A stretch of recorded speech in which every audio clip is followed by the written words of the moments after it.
ये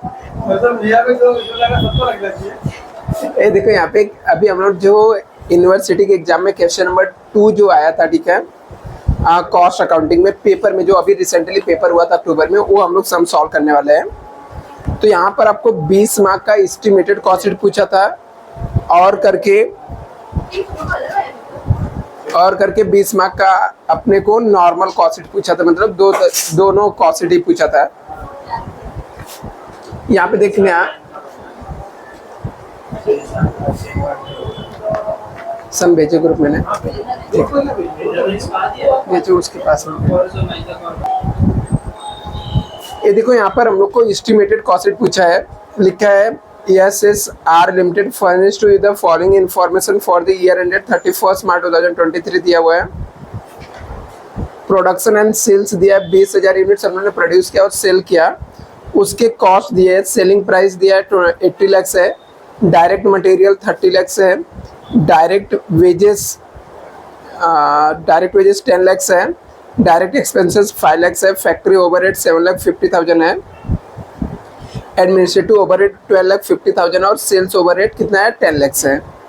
लिखा the following changes are estimated in the subsequent year, मतलब आने वाले साल में कुछ चेंजेस होने वाला है, मतलब एस्टिमेट करने वाले खर्चे में कुछ चेंजेस होने वाला है, मतलब एस्टिमेटेड कॉस्ट दिया हुआ है आपको। क्या लिखा the following changes estimated subsequent year, production and sales activity will be increase by 25%, बोलता जो प्रोडक्शन सेल्स था वो कितने से इंक्रीज हो जाएगा 25% से। Material rate will be increase by 20%, material 20% से बढ़ जाएगा। Direct wages rate will be reduce by 10% due to automation. Direct expenses per unit will be increased by 10%. Factory expenses will be increased by 20% in total. Total administrative overhead will be lower by 20%. Sales overhead per unit will be remain same. Sales should be 110% of cost. बहुत ही simple सा पूछा है 20 mark के लिए। अभी estimated cost, ठीक है, अपने को दिया है कि हम लोग को 1 साल का डेटा दिया है, बोला नेक्स्ट ईयर में कुछ चेंजेस होगा आपको बताना है। अभी आपको एस्टिमेटेड कॉस्ट के अंदर सिर्फ इतना आपको याद रखना पड़ता है कि जो फिक्स खर्चे रहेंगे उनके अमाउंट में चेंजेस करने का, जो वेरिएबल एक्सपेंडिचर रहेंगे उनके सीपीयू में चेंजेस करने का। अभी देखो यहाँ पर हम लोग फॉर्मेट बना देते हैं।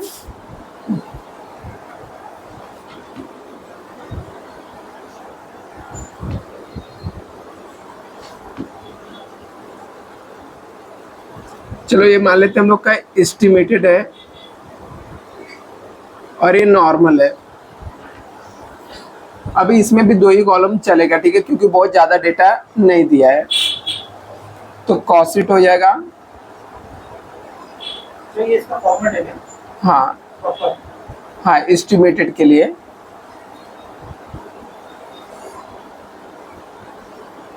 और फिर इसमें दूसरा फॉर्मेट भी आता है कुछ? हम लोग लास्ट टाइम कॉस्ट शीट किया था ना, वो ये वाला क्या? हाँ 3 कॉलम वाला। इसमें तो फॉर्मेट नहीं रखते। एस्टिमेटेड वाले में आपको एस्टिमेटेड वर्ड बोला रहेगा कि एस्टिमेटेड कॉस्ट शीट कैलकुलेट करना है। फॉलोइंग चेंजेस आर, देखो यहाँ पे लिखा है estimated in the subsequent year.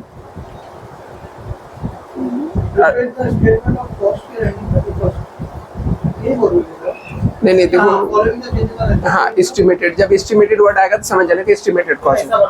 हाँ अभी देखो यहाँ पे सबसे पहले नॉर्मल कॉस्ट शीट बनाने का। नॉर्मल कॉस्ट शीट में सबसे पहले हमारा डायरेक्ट मटेरियल आता है। ओपनिंग क्लोजिंग नहीं दिया तो हम लोग डायरेक्टली यहाँ पे डायरेक्ट सर आलू आया, उसको हम लोग ने कटिंग किया, बाद में फिनिश किया ना। नहीं 20,000 यूनिट से हम लोग ने प्रोड्यूस किया है। पहले 20,000 का खर्चा दिया हम लोग को। अगले साल में हम लोग को कुछ चेंजेस होने वाला, कॉस्ट बढ़ने वाला, कम होने वाला, उसके बारे में आगे हमको बताए। हाँ नहीं, 20,000 यूनिट का खर्चा हमको दिया पहले। तो 20,000 प्रोडक्ट बनाने के लिए हम लोगों ने डायरेक्ट मटेरियल यूज किया है। यहाँ पर 30 लाख का, कितने का यूज किया है? 30 लाख का। इसके बाद डायरेक्ट मटेरियल के बाद डायरेक्ट वेजेस लिखने का। डायरेक्ट वेजेस हम लोगों ने यूज किया है कितना? 10 लाख यूज किया है।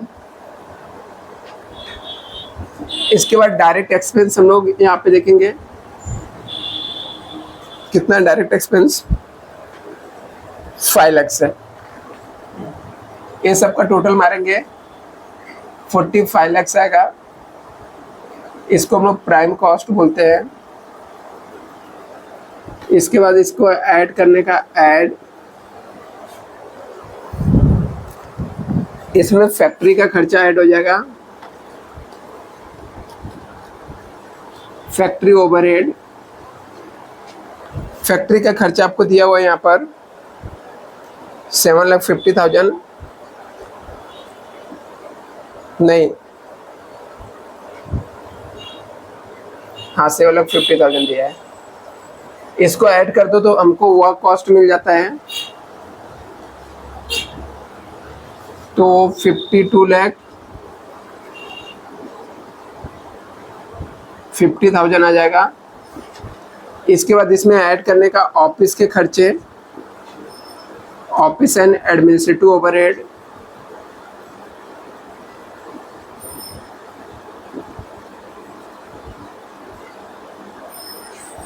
ऑफिस के खर्चे देखो क्या क्या दिए हैं, 12 लाख है,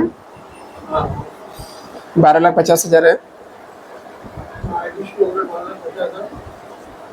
इसको ऐड कर, नहीं इसको ऐड कर दो तो टोटल कॉस्ट ऑफ प्रोडक्शन आ जाएगा। हेलो, हाँ, इसको इसमें ऐड कर दो, क्या सर? 52,50,000 प्लस 12,50,000,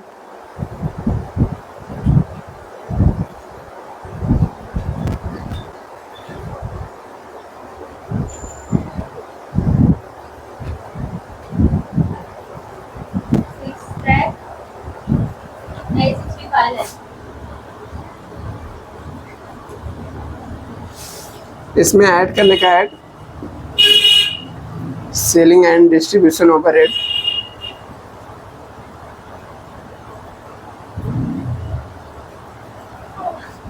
तो सेलिंग एंड डिस्ट्रीब्यूशन में एक ही आइटम दिया है, 10 लाख दिया है सेल्स ओवरहेड।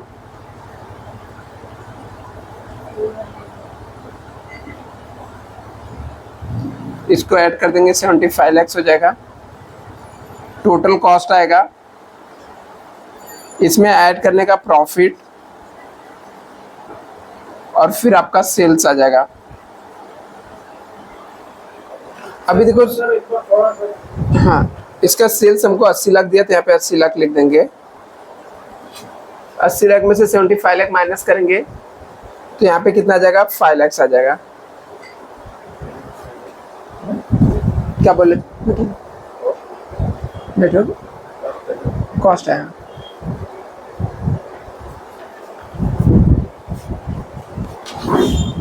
चलेगा।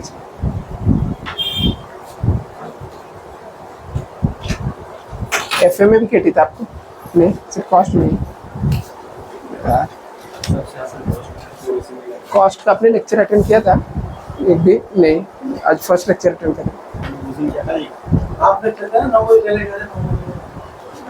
हाँ अरे यार फिर तो उसी वो आता है कौन सा वो रहता है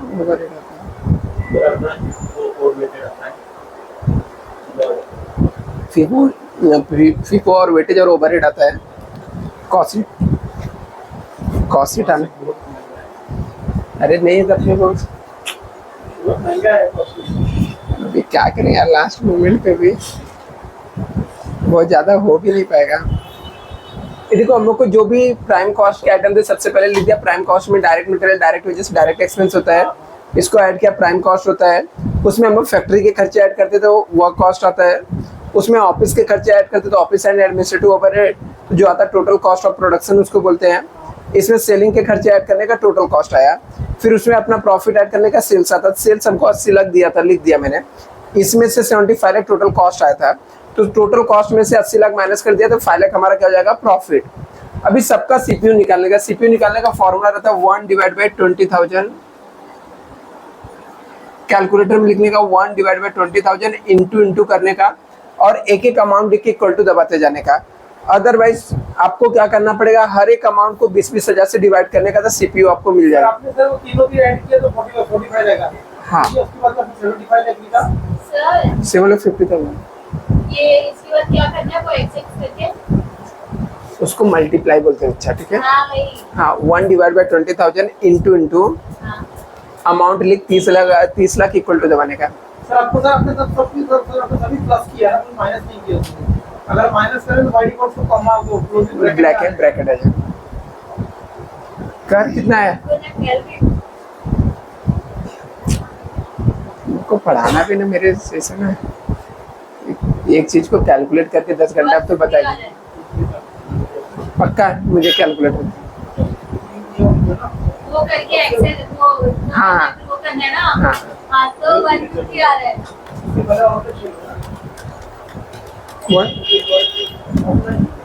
20,000 into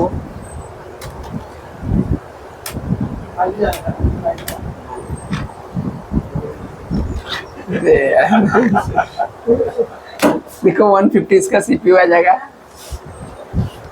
सर कहते हैं कि वन कैलकुलेटर लेके बैठो तो समझेगा, नहीं तो वन मोबाइल के कैलकुलेटर से नहीं आएगा। 1 डिवाइड बाई जितना यूनिट्स प्रोड्यूस किया उससे डिवाइड करने का, इंटू करने का, उसके बाद 30 लाख से लिखने का कैलकुलेटर में इक्वल टू दबाने का 150 सीपीयू आ जाएगा। फिर अगला आइटम डायरेक्टली 10 लाख लिखने का इक्वल टू दबाने का,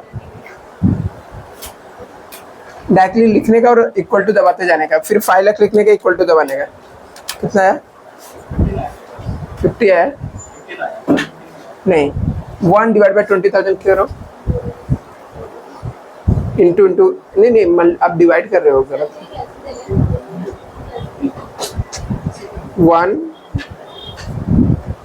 1 लिखो कैलकुलेटर में, डिवाइड इंटू करो। हाँ अभी पहला अमाउंट लिखो 30 लाख लिखो इक्वल टू दबाओ 30 लाख इक्वल टू। हाँ अभी दूसरा बटन नहीं दबाने का, डायरेक्टली 10 लाख लिखो इक्वल टू दबाओ।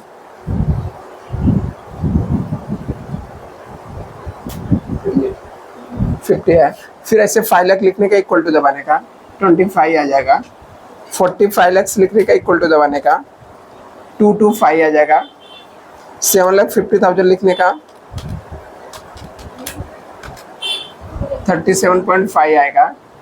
फिर 52,50,000 लिखने का इक्वल टू दबाने का 262.5 आ जाएगा। फिर 12,50,000 लिखने का इक्वल टू दबाने का 62.5 आएगा। फिर 65 लाख लिखने का इक्वल टू दबाने का 325 आएगा। हाँ 10 लाख लिखने का इक्वल टू दबाएंगे तो 50 आएगा यहाँ पर। 75 लाख इक्वल टू लिख के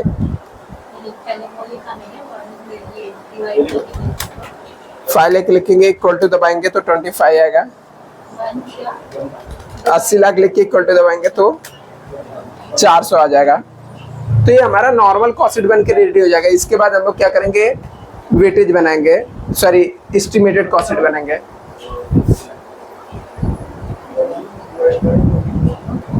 एस्टिमेटेड कॉस्ट में क्या होता है ना, जो हमारे फिक्स खर्चे रहते हैं ना उनके अमाउंट में चेंजेस करने के लिए कोई चेंजेस बोला रहेगा, और वेरिएबल कॉस्ट के सीपीयू में करना होता है।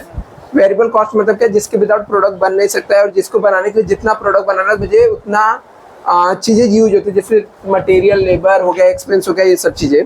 देखो नीचे क्या लिखा था यहाँ पर, ये वाले सब में क्या लिखा है, देखा following changes estimated in the subsequent year, production and sales activity will be increase by 25%। पहले 20,000 था, अगले साल 25% से बढ़ जाएगा, मतलब 20,000 प्लस 25%, तो कितने सेल्स हो जाएगा, प्रोडक्शन और सेल्स कितना आ जाएगा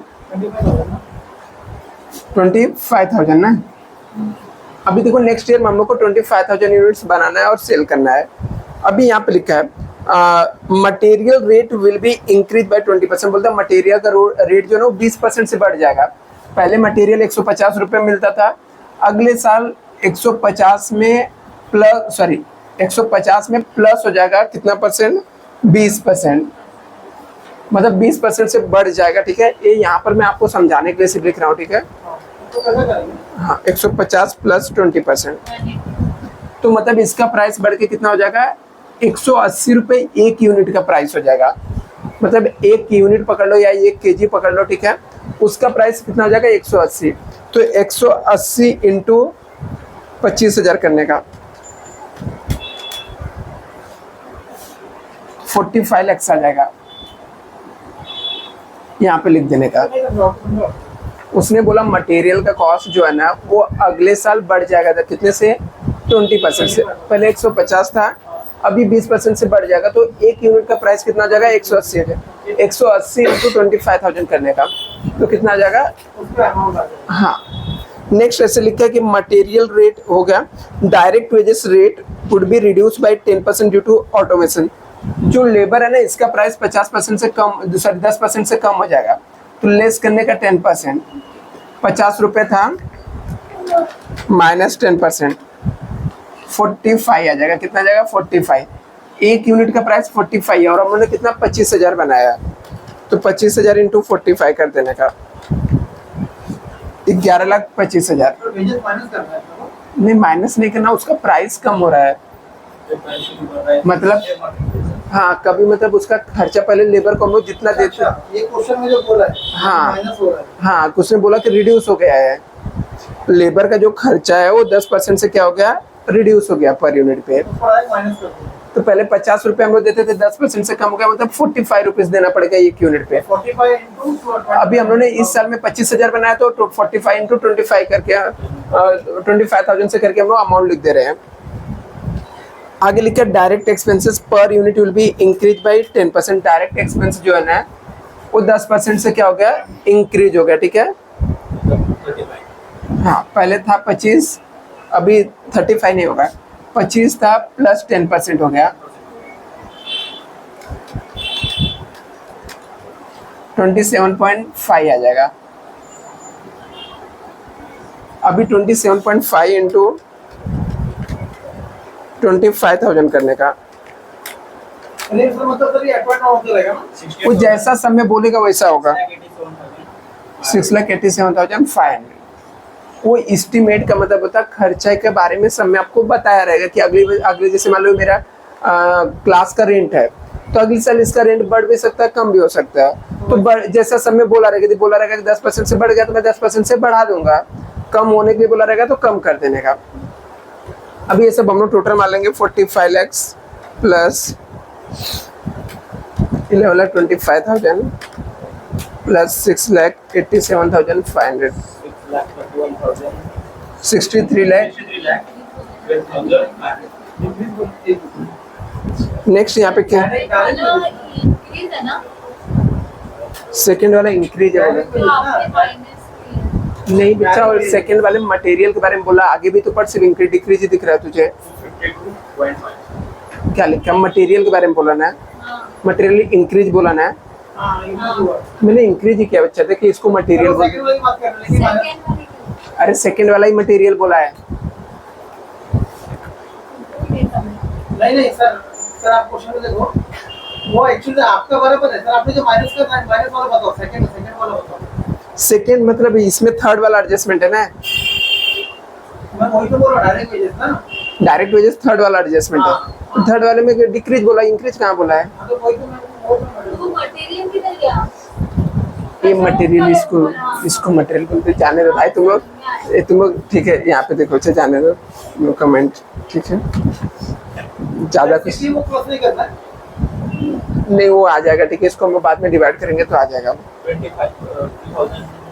25,000। हाँ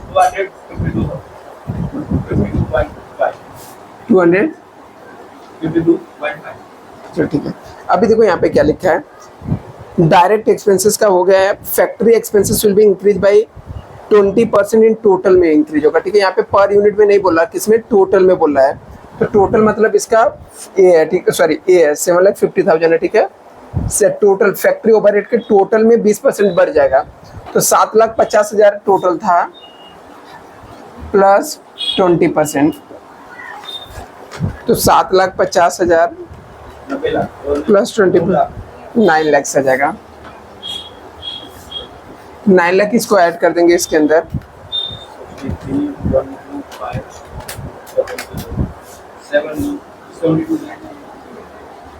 12,500, ठीक है। अभी इसके बाद नेक्स्ट क्या बोला इसमें,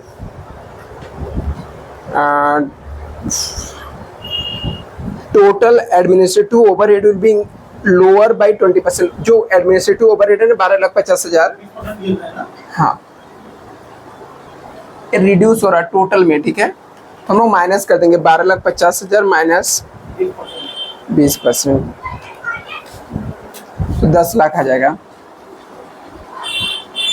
इसको ऐड कर देंगे तो 82,12,500 आ जाएगा। ऐड करते जाएंगे। हाँ वो तो ऐड होते रहते हैं। हाँ नेक्स्ट क्या लिखा है यहाँ पे, sales overhead per unit will be remain same, per unit, ठीक है, पर यूनिट, टोटल नहीं पर यूनिट। 50 रुपये क्या हो जाएगा, सेम का सेम रहेगा। 50 इंटू 25,000 कर देने का टोटल निकालने के लिए कितना आ जाएगा, 12,50,000 ना। अभी इसको इसमें ऐड कर लेते हैं हम लोग 82,12,500 में, तो 94,62,500 आएगा। आगे सेल्स ओवरहेड हो गया, sales would be 110% of cost, जितना कॉस्ट रहेगा उसका 110% निकालने का। तो हमारा कॉस्ट आया था 94,62,500 आया था, इसका 110% निकालने का, ये हमारा सेल्स रहेगा। तो आ जाएगा 1,04,08,750 लिख देने का, और इसमें से इसको माइनस कर देंगे, जो डिफरेंस आएगा वो प्रॉफिट हो जाएगा। 9,46,250 आपका क्या हो जाएगा, प्रॉफिट। अभी सबका सीपीयू निकालने का, तो इसको 1/25,000 करने का, इंटू और अमाउंट लिख के इक्वल टू दबाते जाने का। जैसे कैलकुलेटर में हम लोग 1 लिखेंगे, /25,000 लिखेंगे, इंटू। अभी ये सबका तो निकल गया, ठीक है, जिसका पेंडिंग रहेगा उसका निकालने का। तो 9 लाख लिखने का, इक्वल टू दबाने का, तो यहाँ पे 36 आ जाएगा। इसका है 72,12,500, तो इसका आ जाएगा 288.5 आ जाएगा। फिर 10 लाख का निकालेंगे तो 40 आ जाएगा। 82,12,500 का निकालेंगे 328.5 आ जाएगा, इसका ऑलरेडी निकला हुआ। फिर 94,62,500 का निकालेंगे 378.5 आ जाएगा। फिर 946,250 का निकालेंगे 37.85 आएगा। फिर नीचे वाला का निकालेंगे 1,04,08,750 का, इसका आएगा 416.35। इतना करना था अपने को। 20 मार्क का ये सम आया हुआ था एस्टिमेटेड। इसे कॉपी कर लो आप लोग, फिर हम लोग नेक्स्ट सम देखते हैं। इसी का ना हाँ कॉस्ट का एक नॉर्मल वाला सम करा देता हूँ। तो अभी एस्टिमेट वाला ये देखो अभी हम लोग ने यहाँ पर ना सेम जो पेपर है, ठीक है, सेम पेपर मतलब जो अक्टूबर का पेपर था उसमें जो कॉस्ट का दूसरा सम पूछा हुआ था ना, वो नॉर्मल कॉस्ट और सिंपल कॉस्ट पूछा था। इसका फोटो ले लो ना आप लोग। ये देखो यहाँ पर जो सिंपल कॉस्ट पूछा, पहले सम को रीड कर लेते हैं। तीन एंट्री पूछा है। हाँ उतना 20 मार्क का पूछा था, बट थोड़ा सा दिमाग लगाना था।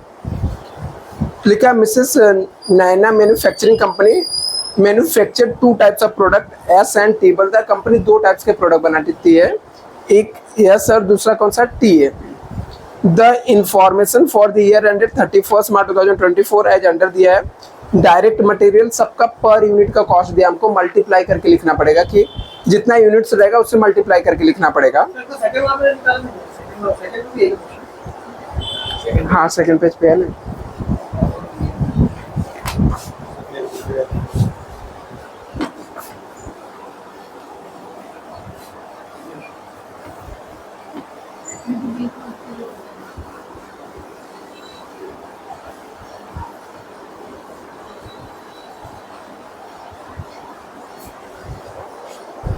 हो गया।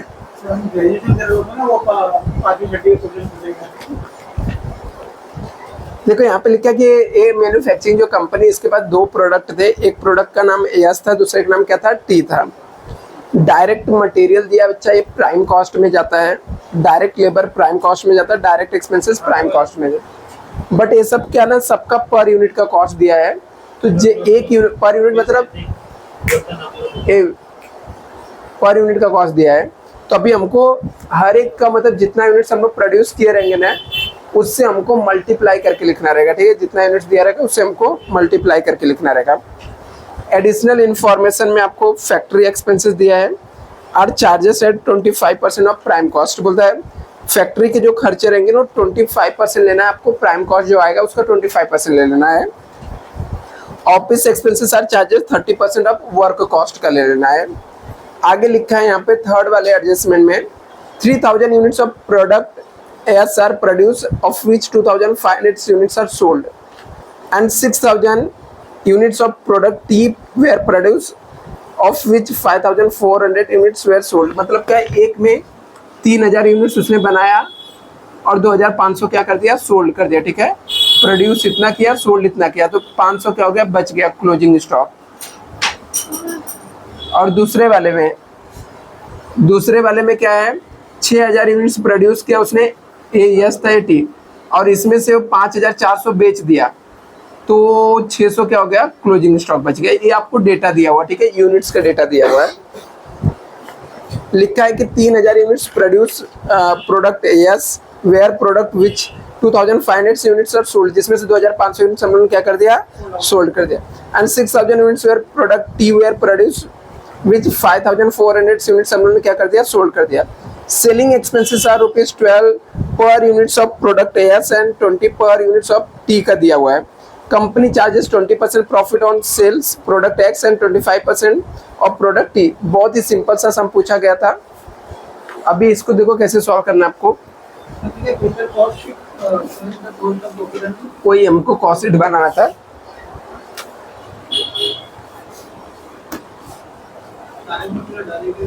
अभी देखो यहाँ पर हमारे पास ना दो टाइप्स के प्रोडक्ट हैं।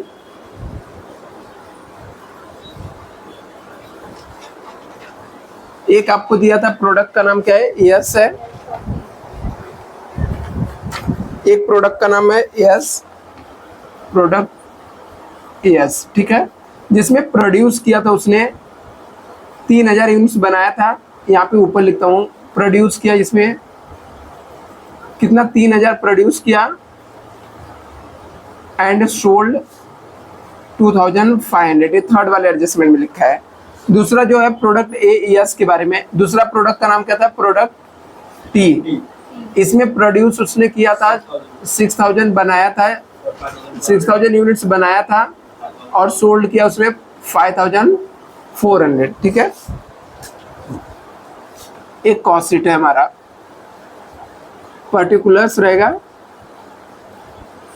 रुपीस, सीपीयू लिख देंगे कॉस्ट पर यूनिट। इसमें एक्स्ट्रा कॉलम यहाँ पे 3-3 कॉलम बनता है, बट कब बनता है, जब आपको बहुत सारे डेटा दिया रहता है। तो जैसे फैक्ट्री के कई सारे खर्चे दिए रहेंगे, ऑफिस के, जैसे हम लोग फर्स्ट टाइम कर रहे थे, ठीक है, तो बहुत सारे आइटम दिया था, तो फिर 3-3 कॉलम बनता है। अभी इसमें एक ही आइटम दिया, इसलिए हम लोग 2 ही कॉलम बना रहे हैं। तो ऐसे इसका भी एक में रुपीस रहेगा, एक में क्या रहेगा, सीपीयू रहेगा। अभी हमको देखना है कि सबसे पहले कौन से खर्चे हम लोग लिखते हैं। तो प्राइम कॉस्ट के आइटम लिखते हैं। प्राइम कॉस्ट में 3 चीजें होता है, मटेरियल, लेबर और ओवरहेड होता है। ठीक है, direct material, direct expense, direct labour. जैसे यहाँ पे देखो क्या लिखा है, डायरेक्ट मटेरियल दिया हुआ है। डायरेक्ट मटेरियल कितना दिया हुआ है, प्रोडक्ट यस का दिया हुआ 150 है और इसका कितना है 160। अभी इसका अमाउंट कैसे निकालने का, अभी ये 3000 यूनिट्स बना रहा है ना, 3000 यूनिट्स प्रोड्यूस कर रहा है और एक का 150 है, तो 3000 इंटू 150 कर देने का।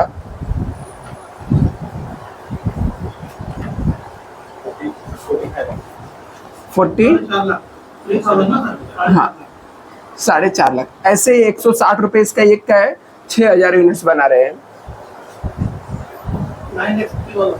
9 लाख। अभी दूसरा यहाँ पे डायरेक्ट लेबर लिख देने का। डायरेक्ट लेबर का भी ना आज आपको ना पर यूनिट कॉस्ट दिया हुआ है। एक का 80 है यस वाले का, और इसका कितना है 70 है। एक यूनिट का प्राइस 80 रुपए है, तो हम लोगों ने कितना 3000 बनाया, 80 इंटू 3000 करने का,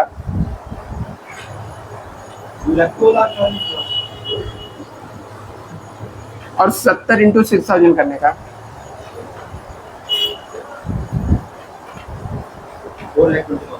कितना, 4,20,000। अभी डायरेक्ट एक्सपेंस लिखेंगे हम लोग। डायरेक्ट एक्सपेंस कितना दिया है,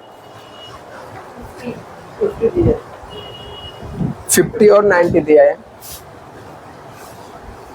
50 इंटू 2500 करने, नहीं 50 इंटू 3000 करो, 1,20,000। 1,50,000 आ जाएगा। 90 इंटू 6,000 5 लाख। अभी ये तीन ही आइटम आता है इसके अंदर डायरेक्ट खर्चे के। ये तीनों को ऐड करने को उसको हम लोग प्राइम कॉस्ट बोलते हैं। तीन ही आइटम आता है, तीनों को ऐड कर देने के इसको हम लोग प्राइम कॉस्ट बोलते हैं। कितना आएगा?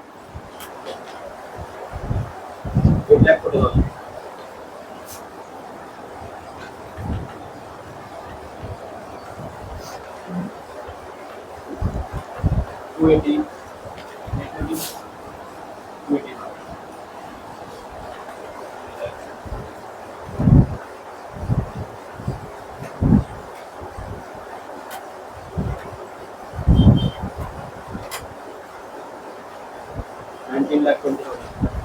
19 लाख। और इसका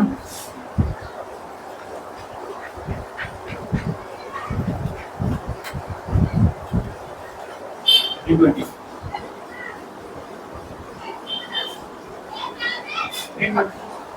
सॉरी 320 ना।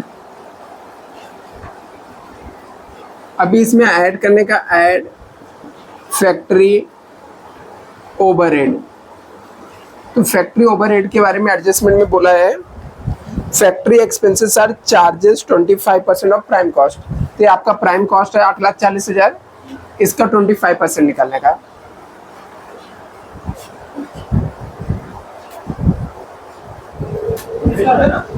डिक्रीज हो रहा है ना सर? नहीं, सिर्फ निकालना, कैलकुलेट करना 25%। 8,40,000 का इंटू 25%, 2,10,000। ऐसे बाजू वाले का भी निकालने को 19,20,000 का भी 25%। कितना पता है? 3,84,000, 25 कितना है? 3,84,000। ये दोनों को इसमें ऐड कर लेने का जो अमाउंट आएगा उसको हम लोग बोलते हैं वर्क कॉस्ट।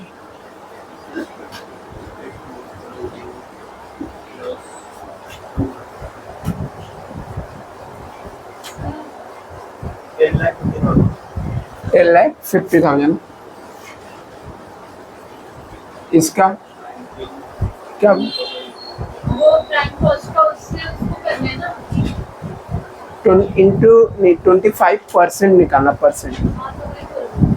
तो बच्चा कैलकुलेटर में मैं 8,40,000 लिख इंटू दबा और 22 लिख परसेंटेज दबा, ठीक है? 23,04,000, किया मैंने उसका नीचे 23 लाख 400, और जीरो 4,000, ऐसा नहीं, रॉन्ग। 23 लाख 4,000। 4,000 तो ऐसे हो जाएगा ना।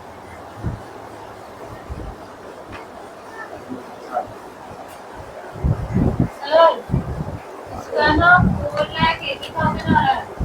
रुक जा बच्चा, तेरी बात मैं मानता हूँ, चेक कर लेता हूँ, ठीक है?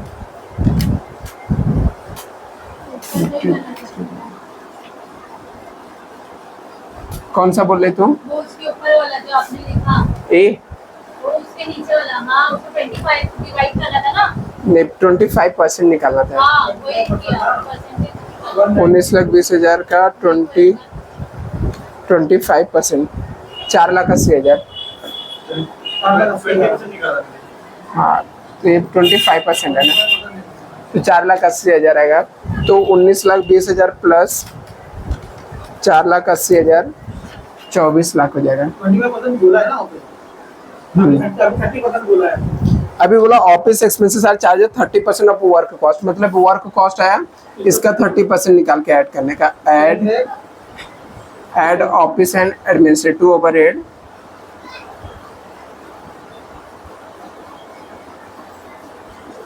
तो 3,15,000, 30%, ठीक है? तो 10,50,000 का डिवाइड इनटू 30%, 3,15,000 आ जाएगा। ऐसे इसका 24 लाख का 7,20,000 हो जाएगा। इसको हम लोग ऐड कर लेंगे 10,50,000 प्लस 30,15,000, तो ये आ जाएगा 13,65,000, इसको हम लोग बोलते हैं कॉस्ट ऑफ प्रोडक्शन।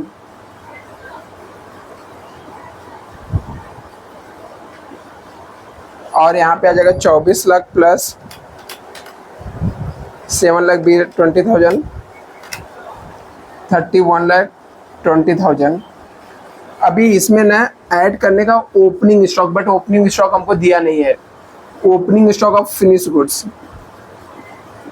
दिया नहीं है, डैश डैश मार देगा। इसी में से लेस करने का less closing stock finish goods, ये भी हमको दिया नहीं लेकिन हमको पता है।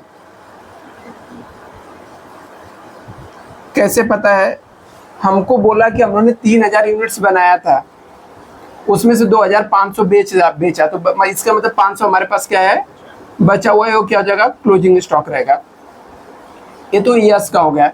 ऐसे वाई का, टी का, हम लोगों ने 6,000 बनाया था और इसमें से सोल्ड किया 5,400, तो क्लोजिंग कितना है, 600। तो क्लोजिंग स्टॉक का यूनिट तो पता है लेकिन रेट नहीं पता है। तो क्लोजिंग स्टॉक का रेट कैसे निकालने का? तो क्लोजिंग स्टॉक का रेट निकालने का फॉर्मूला होता है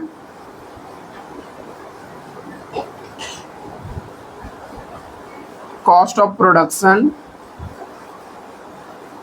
डिवाइड बाई यूनिट प्रोड्यूस।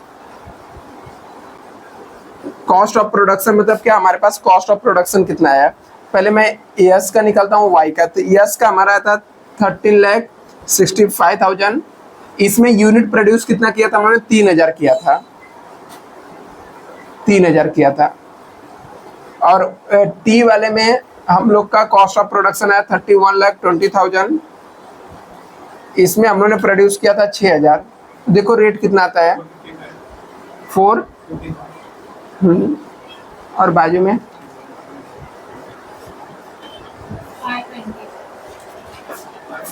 520 ना।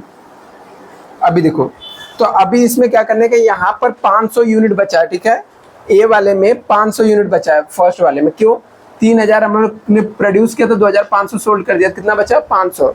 तो 500 और एक का प्राइस कितना है, 4, हाँ 450। याद रखना, जब भी रेट नहीं दिया रहेगा क्लोजिंग स्टॉक का, तो कॉस्ट ऑफ प्रोडक्शन लेने का, यूनिट प्रोड्यूस से उसको डिवाइड कर देने का।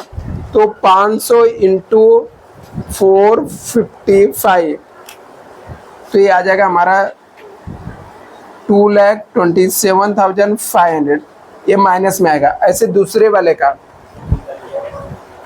बोलो, ये रेट निकालने का, रेट समझा कैसे निकालना। जब क्लोजिंग स्टॉक का यूनिट दिया रहेगा, रेट नहीं दिया रहेगा, तो इसका फॉर्मूला लगाने का cost of production divide by unit produce. तो कॉस्ट ऑफ प्रोडक्शन ये है, यूनिट प्रोड्यूस जितना हम लोगों ने बनाया रहेंगे, ठीक है। ये रेट आ गया। तो अभी देखने का हमारे पास क्लोजिंग स्टॉक में कितना यूनिट बचा हुआ है। तो हमारे पास यहाँ पे 500 यूनिट बचा हुआ है, इसमें 600। तो 500, एक यूनिट का प्राइस 455 है, तो 500 का कितना रहेगा, तो 500 इंटू 455 करने का। तो 500 इंटू 455 करेंगे तो हाँ, तो 2,27,500 लिखने का। फिर ऐसे ए वाले में, टी वाले में 600 यूनिट बचा है और एक का प्राइस है 520, तो 3,12,000 हो जाएगा। अभी इसको क्या करने का, इसमें से लेस करने का, 13,65,000 माइनस 2,27,500 करने का। तो 11,375,000 आ जाएगा। इसको कॉस्ट ऑफ गुड्स सोल्ड बोलते हैं, कॉस्ट ऑफ गुड्स सोल्ड। ऐसे इसका करेंगे 31,20,000 माइनस 3,12,000, 28,08,000। अभी इसमें ऐड करने का सेलिंग के खर्चे, ऐड सेलिंग एंड डिस्ट्रीब्यूशन। अभी जो सेलिंग के खर्चे होते हैं ना, वो जितना यूनिट्स हम लोग बेचते हैं उसके ऊपर ही जाता है। तो जैसे यहाँ पे दिया है सेलिंग का खर्चा, यहाँ पे बोला सेलिंग एक्सपेंसेस 12 पर यूनिट्स है। प्रोडक्ट यस का, प्रोडक्ट यस का 12 रुपये है और प्रोडक्ट टी का कितना है, 20 रुपीज़ है। तो अभी ये जो सेलिंग का खर्चा होता है ना, जितना यूनिट्स हम लोग मार्केट में बेचते हैं उसके ऊपर ही जाएगा। भले से हम लोगों ने 3,000 बनाया, लेकिन वो 3,000 में नहीं जाएगा। हम लोगों ने बेचा कितना, सिर्फ 2500 ना, तो 12 रुपये एक यूनिट का। तो 12 इंटू 2500 करने का, 12 इंटू 2500 करने का, तो ये अमाउंट आ जाएगा 30,000। दूसरे वाले का 20 रुपये 1 यूनिट का है, हम लोगों ने बेचा है 5,400, तो इसका आ जाएगा 1,08,000। फिर इसको ऐड कर लेने का तो टोटल कॉस्ट आएगा, टोटल कॉस्ट 11,37,500 प्लस 30,000, तो आ जाएगा 11,67,500। और दूसरे वाले का आ जाएगा 28,08,000 प्लस 1 लाख, सॉरी ये 1,08,000 आया था ना, एक बार चेक कर लो कितना है। 600 इंटू 20 करके, नहीं कितना था, 5,400 इंटू 20। हाँ सर बराबर है। तो ये आ जाएगा 29,16,000 आ जाएगा। अभी इसमें अपना प्रॉफिट हम लोग ऐड करेंगे, ऐड प्रॉफिट, माइनस कर देगा नहीं प्रॉफिट ऐड होता है, फिर हमको सेल्स आता है। तो देखो प्रॉफिट के बारे में किसने बोला क्या है, company charge 20% on sales for the product x and 25% on sales product. अभी ऑन सेल्स ऑन ये बोला ना, तो अपने को यहाँ पे थोड़ा सा दिमाग लगाना पड़ेगा। यदि कॉस्ट बोला रहता तो टेंशन नहीं रहता है, कॉस्ट बोला रहेगा तो आपको क्या करना है, इसके ऊपर 20% बोला तो इसके ऊपर 20% निकाल के डायरेक्टली दे देने का, ठीक है।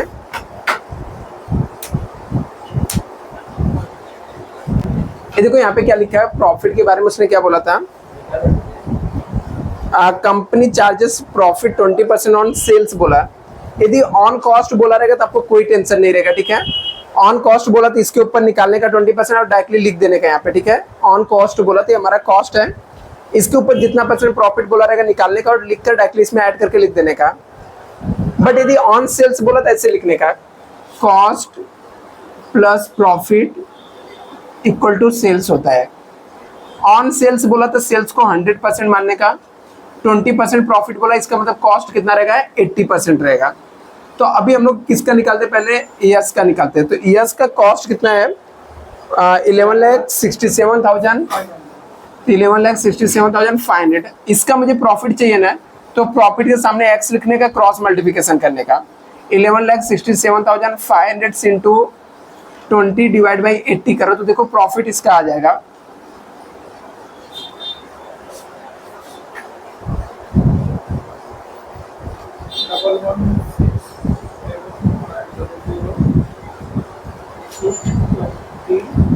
डिवाइड बाय 80 ना 29 2 लाख कुछ समथिंग आ रहा है, 29187500 तो बड़ा आंसर है ना 21 लाख 18, नहीं आपने कुछ रॉन्ग किया। 11,67,500 इंटू 20 डिवाइड बाई 80, 41 ये आएगा, तो ये यहाँ पे जाके लिख देने का 41,875 और इसको इसमें ऐड कर देने का, तो हमको सेल्स मिल जाएगा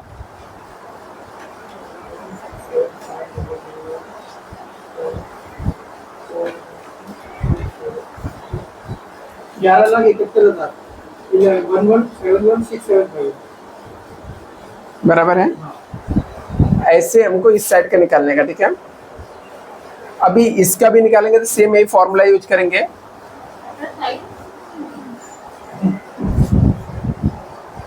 मैं इसको रब करके यहाँ पे निकालता हूँ, ये लिखे हो क्या, नहीं लिखे, चलो इसको ही मैं करता हूँ यहाँ पे। अभी cost plus profit divide by sales होता है, सॉरी प्लस सेल्स होता है। इसने बोला तो 25% रहेगा, ठीक है 25% बोला ऑन सेल्स, तो सेल्स 100 हो जाएगा, 25% कॉस्ट कितना रहेगा 75% रहेगा। तो कॉस्ट इक्वल टू हमको दिया है 29,16,000 दिया है, 29,16,000 दिया है। तो प्रॉफिट कितना रहेगा, क्रॉस मल्टीप्लिकेशन करने का, तो 29,16,000 इंटू 75 नहीं इंटू 25 डिवाइड बाय 75 करो,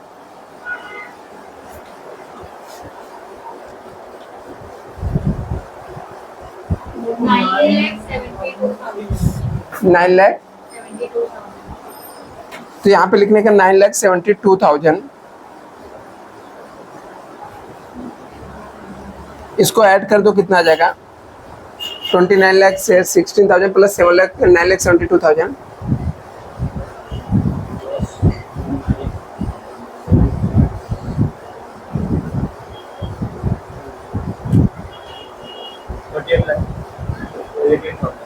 कितना है?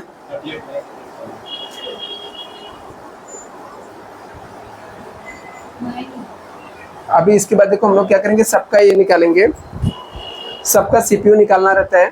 तो सीपीयू निकालने के लिए वही हमारा फॉर्मूला 1 डिवाइड बाई, इसमें हम लोग 3000 यूनिट्स बनाना है, तो 3000 से डिवाइड करने का, इंटू करके अमाउंट लेके इक्वल टू दबाते जाने का। 1 divide by 3000 into 2,10,000 equal to दबाने का 70 आ जाएगा। फिर 10,50,000 लिख के इक्वल टू दबाएंगे तो 350 आएगा। फिर इसका 3,15,000 लिख के इक्वल टू दबाएंगे तो 105 आएगा। फिर कॉस्ट ऑफ प्रोडक्शन का 13,65,000 लिख के इक्वल टू दबाएंगे तो 455 आएगा। अभी इसके बाद में इसका नहीं निकालेंगे, यहाँ से रूल चेंज कर देने का, सेल्स वाले के यहाँ से सेलिंग का लेने का, ठीक है। जैसे यहाँ पे 1 डिवाइड बाई 3,000 कर रहे थे ना, 1 डिवाइड बाई 2,500 करने का। क्यों?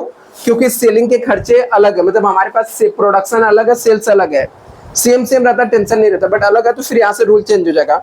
1 डिवाइड बाई 2,500 इंटू करेंगे, फिर 11,37,500 लिख के इक्वल टू दबाएंगे 455 आएगा।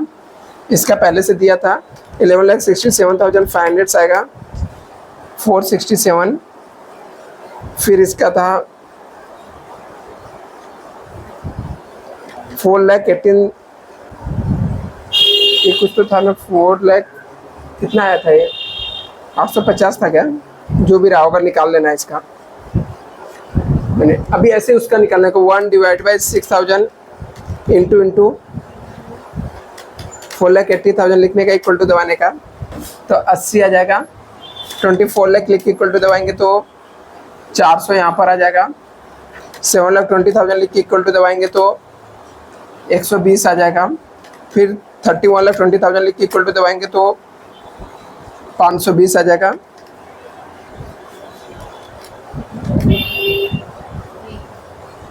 फिर ये तो 520 ही रहेगा, ठीक है, और यहाँ पे भी 455। फिर यहाँ से रूल चेंज कर देने का, 1 डिवाइड बाई 5,600 बेचे तो उससे इंटू करने का 28,08,000 501 आएगा।